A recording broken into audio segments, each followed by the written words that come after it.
Starting. All attendees are in listen-only mode. And now can I just see how the screen moves? Yeah.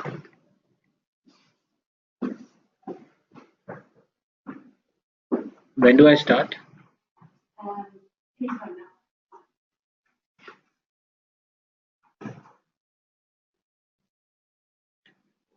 Hi, my name is Raj Iyer. I basically teach finance at the Imperial College, and my specialty is fintech and financial intermediation. Today, I'm just going to give you a brief overview of my thoughts on fintech and also take questions from you at the end on some of the thoughts you might have and some questions which you might have.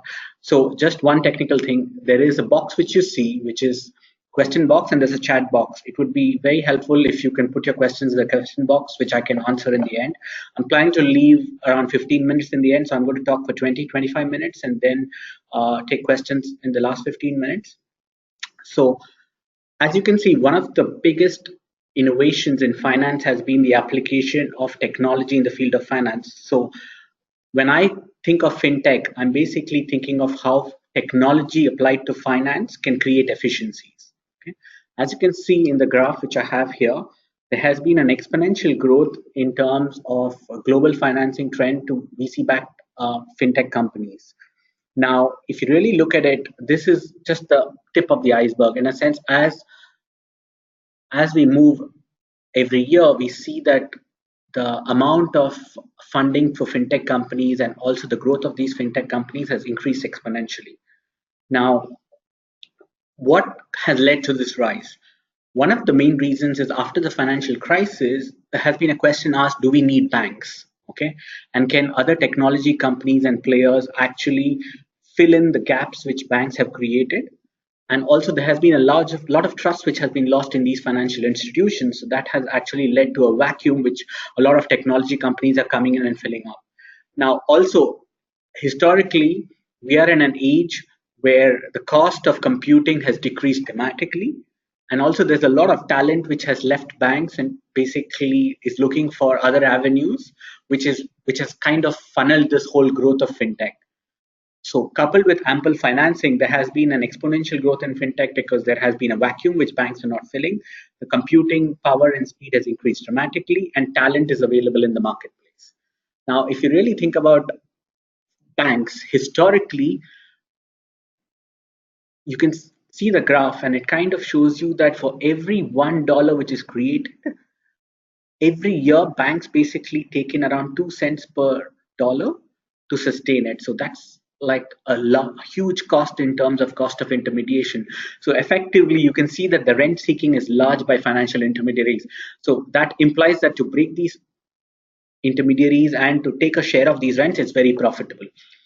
This is exactly what you basically see in this quote by Andreessen, where he basically talks about the fact that financial transactions are just numbers and it's just information. So think of the Amazons, the Googles, the Alibabas of the world. They've all come into banking, or they're thinking of coming into banking, because there is a lot of rents to extract from the information they gather.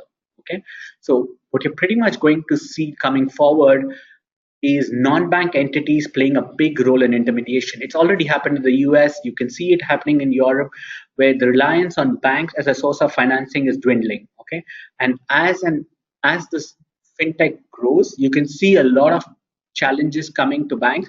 And even though banks basically might survive, which I think they will, the rents which banks will have will reduce dramatically.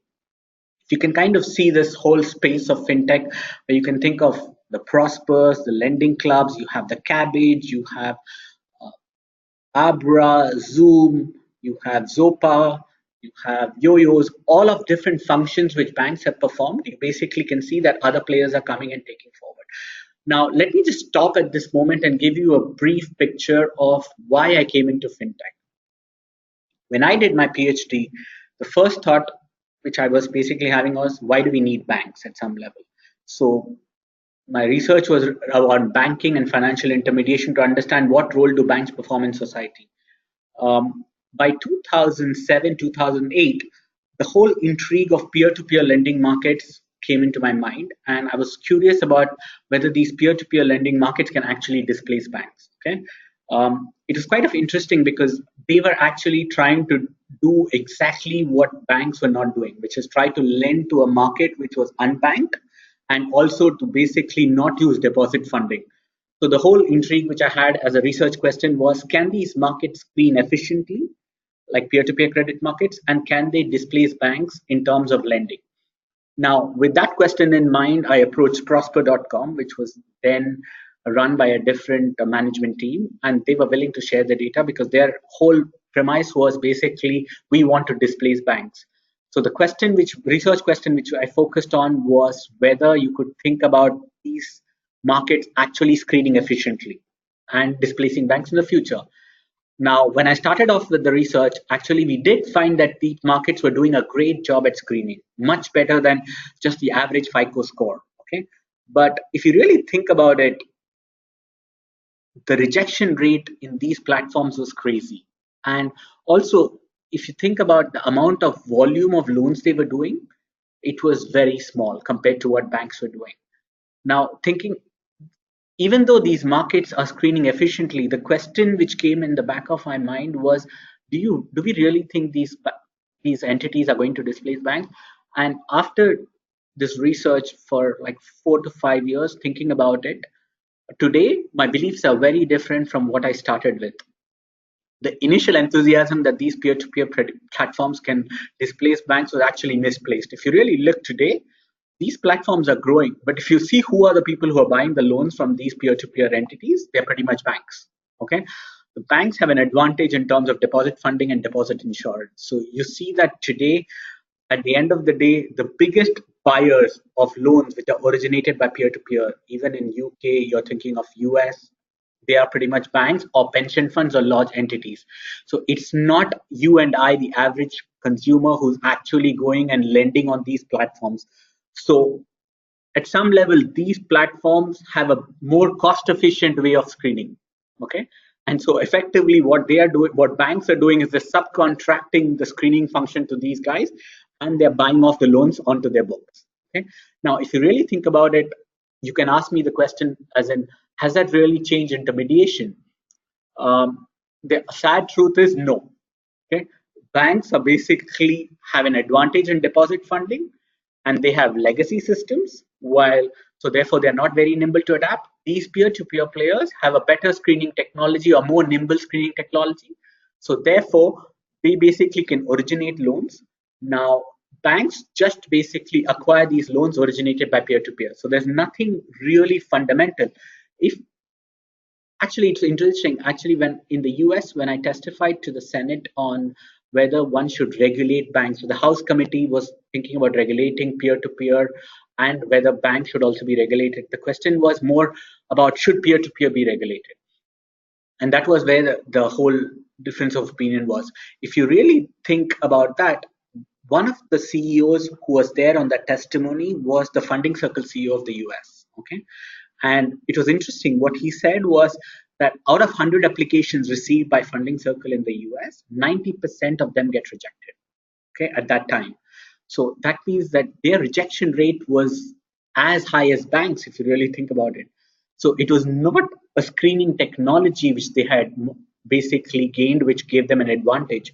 What they basically had was a speed of processing. So primarily, when you think about peer-to-peer and these on-balance sheet lenders, which we call as fintech now, their only advantage as compared to banks is two. One, they are faster at processing loans, and two, they basically have a cost advantage because at some level they're not regulated. So regulation is a cost for banks, while these guys don't have it. So effectively, because of the regulation which has come out after the crisis, you can see that there has been an exponential growth in the shadow banking or fintech sector, and these guys are just faster at processing. So the question is, what do we think about? Are we going to see that banks are going to acquire these entities in the long run? Now, you can kind of already see that a lot of banks have incubators which have been set up, which basically are incubating fintech companies. But my prior is that I don't think banks can easily adapt their systems to incorporate these fintech companies into them. The biggest problem is going to come from technology and the way banks are operating. So effectively, I do see these fintech companies grow as separate entities, but relying on funding from large institutional players. Okay, and these players are going to be banks, pension funds, large mutual funds, which are going to buy the loans of these guys. So you're going to see an ecosystem emerging where you're going to see the coexistence of both banks and fintech companies, and both relying on each other to grow. Okay, it is true that at the end of the day, because of competition, you're going to see that the rents which banks extract are going to decrease. So actually, it's kind of an interesting space where you're going to see that most of the functions which banks perform, like think of screening, monitoring, payment systems, all of these are going to be disintermediated away, or the rents are going to come down dramatically. So you're going to see a whole new ecosystem of players coming out with innovative financial products, and you can see better servicing. All these things are going to happen. But the big question, the elephant in the room is, are we going to see new ways of screening, which is going to completely change the way banking is done, or bring an unbanked segment? I have personally not seen that so far, but that's something which is up for grabs. If somebody could come out with a new way which completely uses new data to screen, that can be a game changer. But at this point, the jury is still out. We have not really seen that. Now, I've just spoken about peer-to-peer credit markets and the functions which banks perform, which I kind of see that those are going to be disintermediated away. The question which still remains is, what about other areas? Okay, you can think about robo-advising, you can think about machine learning, wealth management. You can also think about cryptocurrencies, blockchain. Now, there are several fintech companies which are working in each of these areas. Okay, uh, if you really think about blockchain, okay, it's a great system to really think about disintermediation. Actually, the cleanest way to think about blockchain is whenever you have a transfer of value from transfer of any asset from one person to the other, and there is an intermediary involved, and that intermediary brings forward a cost, then you would have a fact that using a blockchain could actually be valuable. So three ingredients. One, there should be something that of something being transferred of value between one person and another. Second, currently you should have some intermediary which is involved for this transfer. And the third, this intermediary should be charging a fee. So think about a cross-border transfer. There are two people who are transferring money across countries. So there is something of value being transferred. Two, there is an intermediary like a bank involved, and three, there is a fee which is charged. Having a blockchain in this setting can create value. If you really think of a blockchain in a system where there is one of these three is not present, this can be done with database. Okay, so the question is, where is blockchain going to create value? Now, cryptocurrency is a classic example of blockchain, but I am really not sure what the fundamental value of a Bitcoin is. People might disagree with me, but to me, it's very hard with all the thought and all the academics I've spoken to. It's very hard for somebody to pinpoint to me really what sustains the value of Bitcoin. The only answer I could come about was the fact that Bitcoin is sustained by there's a demand for hiding money, or somewhere there is a demand for money which does not need to be shown to regulators. That could be the only reason I can think of why something like a Bitcoin could have the value it sustains, because otherwise it's very tough for me to believe that people would store money in Bitcoin as a fiat currency over the long run, or a big fraction of the wealth. It just does not seem sustainable. But I'm willing to listen to other opinions and thoughts, but this is my view. I really don't think Bitcoin as a currency would primarily sustain in the long run, or people would move a big fraction of wealth into something. It's more like an asset class. It's hardly a currency because it does not have any value, any stability of that a currency should process. But the jury is still out. You never know where it's going to move. Um, the but I do think the underlying technology which sustains Bitcoin, which is the blockchain, is of value, because you can think of blockchain being used in settlement services. You could think of blockchain being used for custodian services. Actually, there's a company which people are working with, which I thought was fascinating, called Nevora, which uses blockchain and also other technologies which are financial technologies to basically reduce the cost of intermediation of bond issuances. So basically, you're thinking of today when you go for standard bond issuance in UK, you're talking of £800,000. They're talking of issuing bonds using technology or bypassing many intermediaries to come down to £40,000 an issuance. Okay, that's a huge leap, and that could revolutionize the way bond markets function and provide access to uh, smaller companies to also access the bond market, or you can think of even large firms tapping bond markets at a regular basis rather than a one-time basis because of this fixed cost of issuance. So that's another huge area which could be opened up with fintech. Then you have wealth management. Now, this is one area where you can see that fintech can play a big role because there could be a lot of people who basically don't want to update their portfolio on a regular basis, or they don't want to basically, they have some biases which could affect the way they allocate portfolios. At some level, if you really think of fintech, that could play a huge role in helping in terms of portfolio management and also the cost which financial advisors charge. And you have seen a spectacular growth in companies like Nutmeg and also in terms of players in the US like Mint.com. The question at the end of the day is how fast they are going to grow and what are the efficiencies they can realize for people. And the question at the end of the day is, can we basically see people actually delegating the portfolio to robo advising? I think personally that's an area where one is going to see a large amount of growth. Now, if you really also other think about fintech, you also think about hedge funds, and you think about high frequency trading and using machine learning algorithms to do trading. Now, it's a very exciting area because you can see more and more of these technologies being used by players for asset management.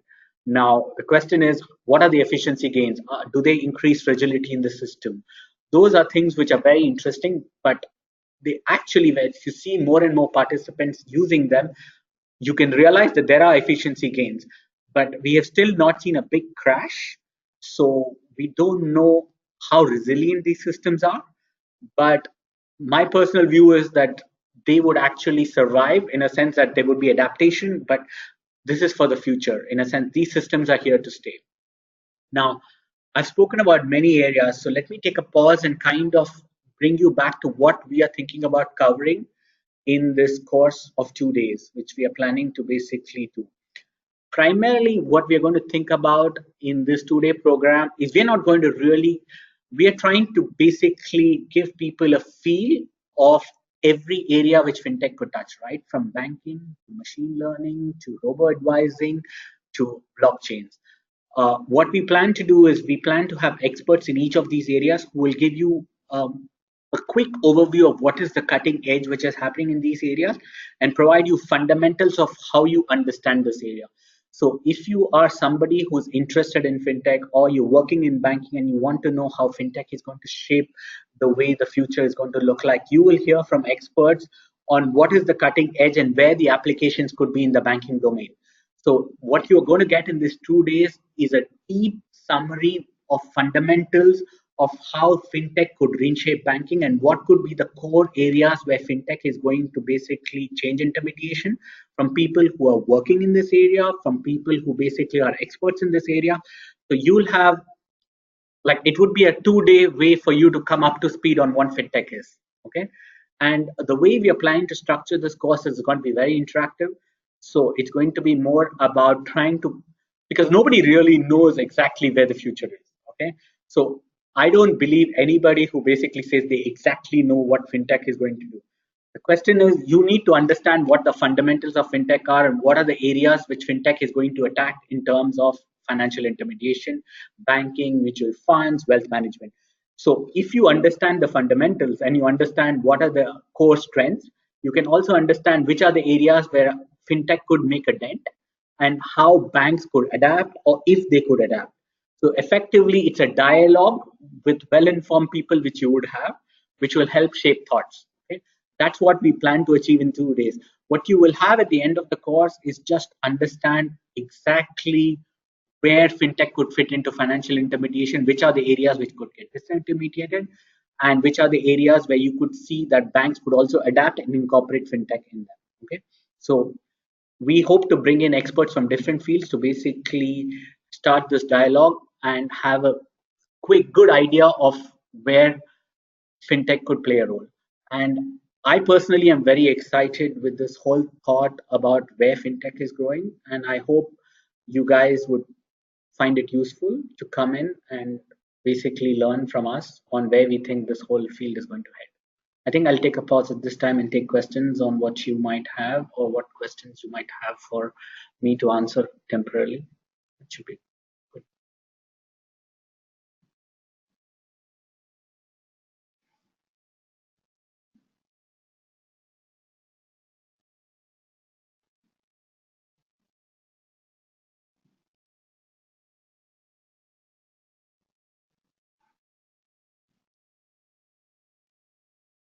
This would be a good time to ask questions.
So then we can close.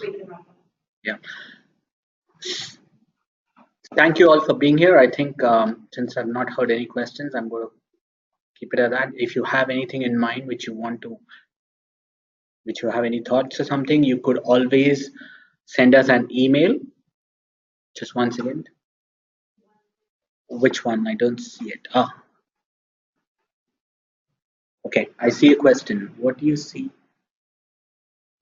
Where do you see fintech having impact in relation to geographies? Um, so I have a question which I'm not really sure what that means. If you could clarify a little bit, that would be much better for me. The question is, where do you see fintech having greatest impact in terms of in relation to geographies? If that means you mean which countries do I see fintech having a huge impact? Is that the question? If that is the question, I would say basically uh, it would be US and UK. I think these are the two markets which are very into where actually at some level, if you really think about the US and UK, the fintech has grown very differently in these two countries. US initially started with the idea of displacing banks, while UK always worked with the whole notion of actually encompassing bank. So actually, if you can really see, London has been one of the biggest growth areas for fintech. Okay, I do. Okay, there's another question, and I think even US. Why not emerging markets? That's a good question. Now, I think emerging markets will have fintech, but the problems with emerging market is that again they would you would see a growth of fintech in there, but again the access to credit in emerging markets, when you really think about fintech, I have not seen great scoring technologies of credit scoring there.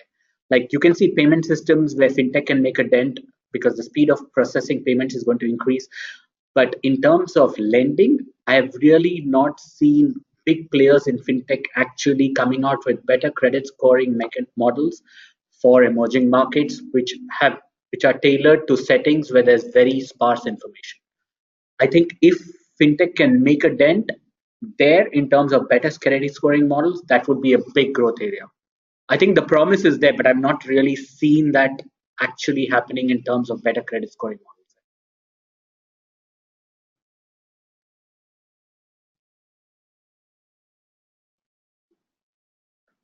Like if you think of India, that's actually a place where should see a lot of fintech because most of the people are unbanked and people don't have access to credit. There's huge demand for credit, but you actually don't see that happening so far because there's no much of credit scoring.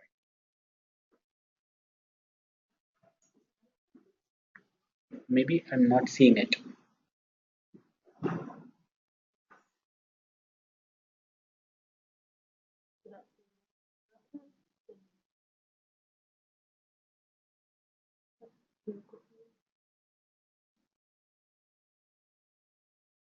So you just give me a minute. We're trying to sort out the question. What are the challenges of banks to acquire fintech companies? So that's a very interesting question. What are the challenges banks have to acquire fintech companies? I think most of the banks would love to acquire fintech companies. The biggest problem is integrating them within their systems. So if you really think of banks, their systems are really outdated and their legacy systems, and fintech companies are very nimble and their systems are much more flexible. So I think if banks can change the way, or the biggest challenge is actually the systems. So I think that is one of the biggest handicaps which banks face in terms of integrating fintech companies. I think they are trying to overcome these challenges, but I think that's the biggest hurdle. What are the advantages banks have in their deposit systems which fintechs don't have? I think the biggest advantage which banks have with the deposit systems is they have deposit insurance. So if you really see, one of the biggest reasons people deposit money in banks is the deposit insurance, which is guaranteed the safety of the money. That is why a big fraction of the new fintech companies in UK are applying for a challenger bank license so that they also have deposit insurance. And that's the trend which is going to increase with time.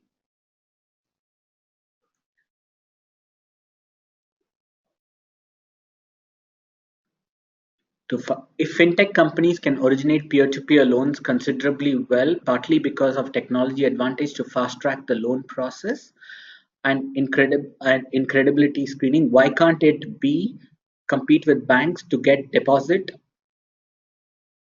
What are the challenges for them? I think at the end of the day, what you're saying is absolutely correct. If fintech companies can process loans faster and they can have credible screening, then the question is why can't they become attract funding? The, the funding costs of banks are low because of deposit insurance. So if fintech companies, which I actually see which is happening, is many of these companies which are small fintech companies which started with just processing and screening applications are applying for banking license because they also want to have the advantage of deposit insurance. So at the end of the day, once they have a deposit license, they are going to become banks. So pretty much what you're going to see is fintech companies also becoming banks. The only problem with that is regulation will creep in. So the advantage which they have of being unregulated would go away. But I do see a lot of fintech companies also applying for banking license is exactly for the reason you said, because the cost advantage of deposit funding with deposit insurance is low. So they would want to basically acquire a banking license to attract deposit funding so they can have an advantage because of their lending processes. So you'll see that happening for sure. The other question which I have is, if there's any figure on how fintech firms can improve banking inclusivity reach in developed markets, or is it only churning the already bankable customers from bank to fintech companies? Actually, I think the biggest promise in fintech is if they can come out with a better way to be inclusive and get the unbanked into the bank into this process. Now, the problem with that is screening technology. At this point, we are just going after the same customers who are already pretty much banked. The rejection rate kind of tells you that. And also, if you look at fintech companies, the biggest cost they have is cost of customer acquisition, which is nearly, especially in emerging markets, which is nearly 3 to 4%. Okay, so I think if they can come out with a better way of screening, that's a game changer. But we have to hope for that. What are the advantages banks have done that one?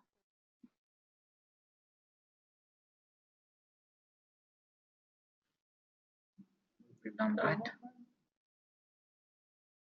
Does blockchain implementation only have value when it takes care of all the three elements, the transfer of value, the presence of an intermediary, and any fees?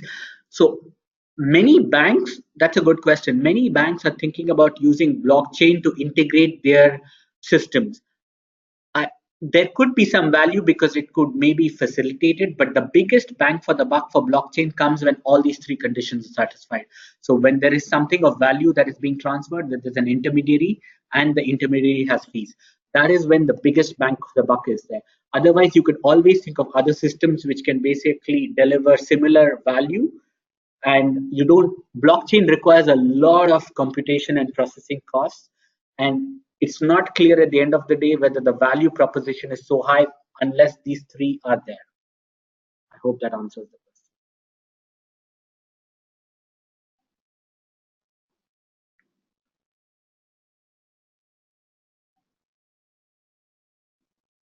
Can you elaborate on the benefits of blockchain in settlement and custodian services?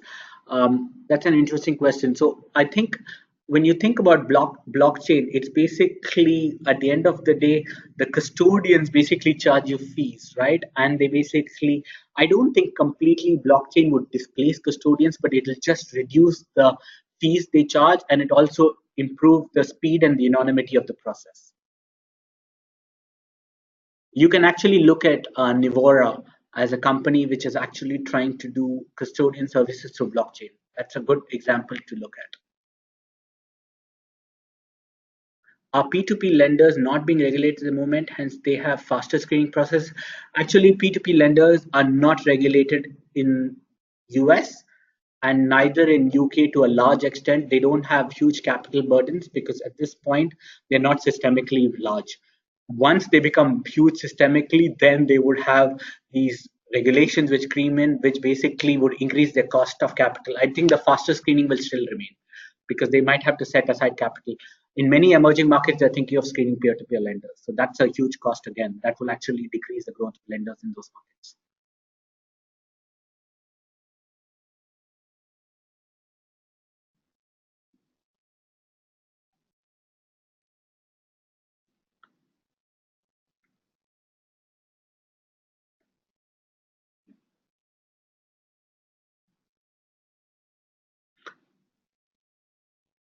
The chain part of the blockchain is a way to basically, I think there is some value in the chain part of the blockchain because it helps you. The chain part of the blockchain actually makes it very difficult for you to manipulate the transaction. So there is some value in terms of providing the credibility of the transaction and the history of the transaction, where basically it provides an authentication mechanism. But as a process, again, it's about value, right? Again, the three things which I spoke about, the, it helps you basically credibly show that there is a transfer from one entity to the other. So the chain part is valuable in the whole process effectively. But if you really have, but I think the main source comes from cutting off that intermediation fee, which is where this whole chain part comes in because it provides credibility to that transaction. But I think if you basically, I think you really have to understand the fundamentals of where that value proposition. I'm not saying that there is no benefit in blockchain just beyond those three things, but what I'm saying is those three things actually give you the biggest bang for the buck.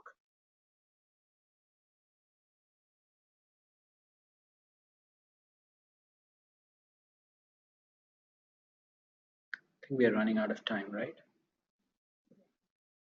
I think we're running out of time at this point, but if you have any questions, you can shoot it to Julie or to me, and we'll be happy to get back to you with an answer. Thanks a lot. Thank you for taking your time. Bye.